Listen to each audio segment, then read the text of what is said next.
Good evening, everybody. Before I start with my discussion, I would like to ask you all a small question. When did you listen to someone last?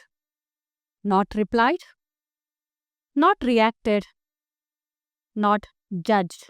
Just listen. We all live in the world full of noises and also the phones ringing, the conversations happening, schedules pulling. In the middle of this, the true, genuine hearing is not being heard. I would like to speak to you all not as a vice chancellor, not as an academician, not as a doctor or a teacher, but as a fellow living person where I can say that have discovered that the art of listening is beyond the act of hearing. My journey was not a straight line. It was full of turns, and each turn had a hidden purpose. I grew in a small city, the same Bangalore, years back, where the evening hummed with temple bells and the faint ragas. I was not born with the love for music, the true fact, nor I had the passion during the childhood or the dream for music, but this music seeped into my ears through the walls. Music teacher was my neighbor. He used to handle classes for all age groups, and his harmonium, whenever he played, the faint strains of it passed through my ears and entered as a melody into my brain and to my heart. As the days went on, the background became the language and the curiosity became the passion. I went to him and said, I want to learn music. The teacher, after few months, said to me, he said, my voice has the power to make people listen. I really believed him. And I also felt that this is the dream which came only after listening to him.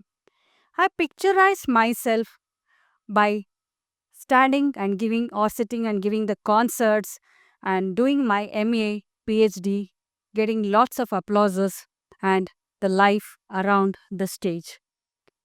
As this went on, I can say that the life has its own rhythm. The turning point. Now, as the days and as my dream became very clearer and clearer, there was a change in my journey. So, my father, who was not keeping fine, was bedridden, and there was darkness at home, uncertainty, fear, all this captured the home. My father sat next to me and my mom, and he said, I need to do medicine. I didn't understand. I really did not agree. But one thing is, I listened to him because it was the one which came only because of listening. Listening came first because of the love, and understanding came later. Then I started pursuing for my medicine. Relatives at home said it is not necessary for me to do medicine because it was more of commercial and more we had to shell down more money. But I remembered my father. Started working hard, studying bigger books, staying late nights, and at last I got selected in the examination. Seeing my name in the selection list, there was no applause for me by the relatives, but I could see a faint smile in my mom's face, and my gut said, Papa, I've done this. So, listening gave me the direction, and the destiny gave me the resilience. Now, the next is the contrast. I can say that due to listening, two things is there. One is listening to my father because of love, not listening to my gut. So, both are on the opposite ends of my journey. One thing, if I just remember, if in case I had thought or listened to my gut, where my journey would have landed. As I moved further, I had to do specialization. So I thought of doing anatomy, where my friends they said, "Why do you want to do anatomy? There is no scope, no future, no money." But my gut said, "Do anatomy." Now, I remember that after taking anatomy, I really took the bunch of class from there teaching to steering the entire university. Listen to others when they advise you, but listen to yourself when it defines you. Now, after all this, I joined one of the prestigious colleges as a lecturer. There, I had to teach the subject for the students. I have to make them listen. I remembered my English teacher. She used to take class in the high school, and whenever she used to teach, she used to make us listen. That is, one example is when she was taking a class on Shakespeare's topic, she also taught what is multitasking and balancing the three generations. That time, apart from the subject Shakespeare thing, I did not understand anything. Now, I can just remember that whatever she told us, whatever I listened to her, today this seed has grown in me and bloomed as a flower. Now I understood that listening is very important. We have to make people listen. As a teacher, I now thought every topic should be made to listen by the students. I set I did the set inductions for every topic, made the curiosity among the students why the topic is important, and also came out with the role play. Role play is by the students itself, where after they listened to the class, they understood and they enacted. So, here the learning for the students happened, and for them, it was made by me by teaching. Moving ahead from the lecturer, I moved as a AP associate, HOD, principal and dean, and as a vice chancellor. The responsibilities kept changing. As it kept changing, I did not feel that this was a huge responsibility. So, as a vice chancellor, now I have to take care of the entire university where there are more than 14,000 people. The students, the faculties, the non teaching faculties, the stakeholders, and the patients. So, that time I remembered that as a student, when we listen to the topic because we need to absorb them and also meet the expectations of the parents. And also, we listen because of our dream and also because of the fear. And this I remembered with the students. Students listen with either curiosity or with the resistance. Faculty, they listen because of expectation, and the other people listen because of the responsibility.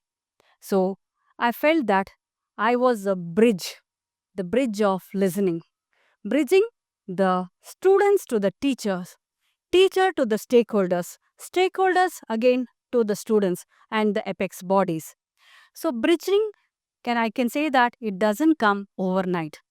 And as a leader, it is not the position, it is your presence which is needed. As I kept on listening, I could understand what runs in everyone's mind. And before I took the decision, this listening was very important. So, this came to me because of my mom. My mom used to talk to my brothers and she used to advise them. Whenever she used to advise them, it like the conversations was happening not directed to me, it was directed to them, but I used to listen to that. So I can say the beauty of listening is not, it may not be directed to you, it may be directed to others, but you can absorb that.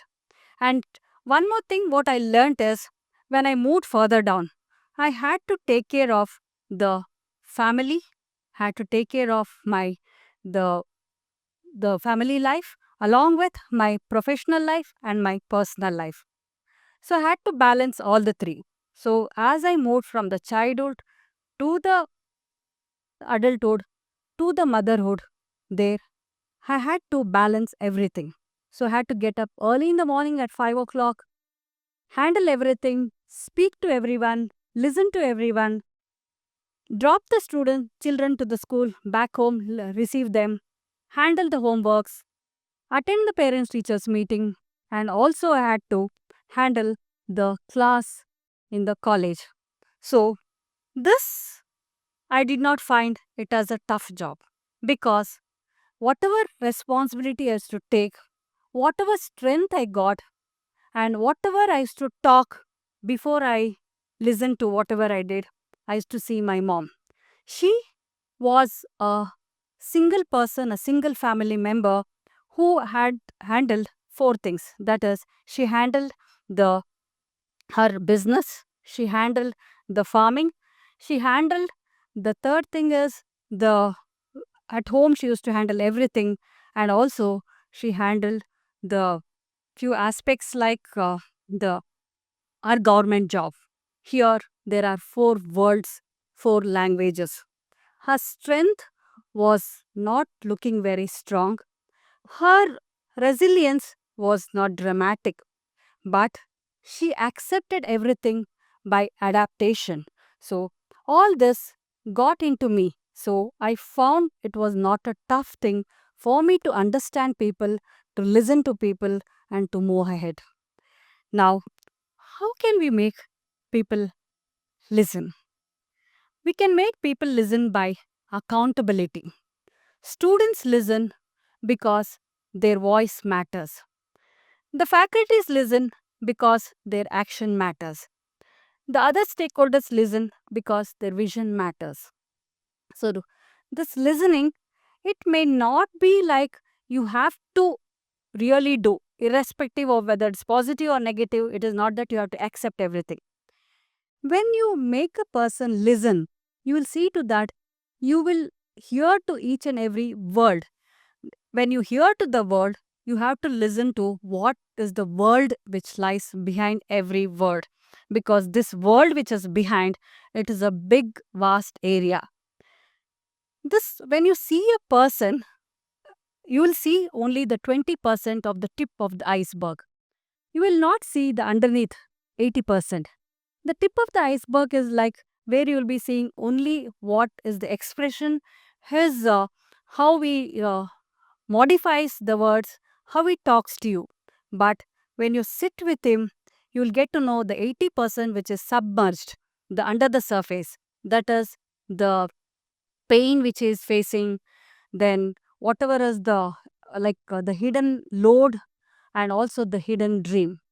So, when we need to see the underneath part, we have to enter our mind into his world.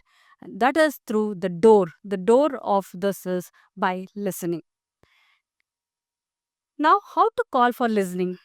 So, by this is listening, I can say that it is not an art, it is not a technique, it is not a skill, it is not a soft talent. It is the one which is the responsibility. It is also the one which comes with love. And when we listen, it shapes the relationship, it really builds the leaders, and also it guides the one which is for the destination, and it cures the conflict. When we listen to others and when we listen to ourselves, our life moves in a circle. When we listen to others, it comes back to us. When we doesn't listen to others, it moves as an ego. When we really listen to someone, so it moves in such a way that, it is like it brings the molding in us. So this is transformation. So I can say that in the beginning, I wanted to do music, moved from there to the medicine, now back to the music. So with this, now I want to introduce ragas into the medicine, where ragas can do the transformation. That is, it can mold the person by making him calm or reduce the stress or reduce the pain. So this research also has happened in our country called as the music therapy. So my vision is to introduce this into the hospital wards and bring out the changes among the patient. So last thing I want to tell you all is, when a patient or a person talks to you, just listen to him. Be calm and just listen to him. So with these few words, I'll tell that listening plays an important role in the present era. Thank you very much.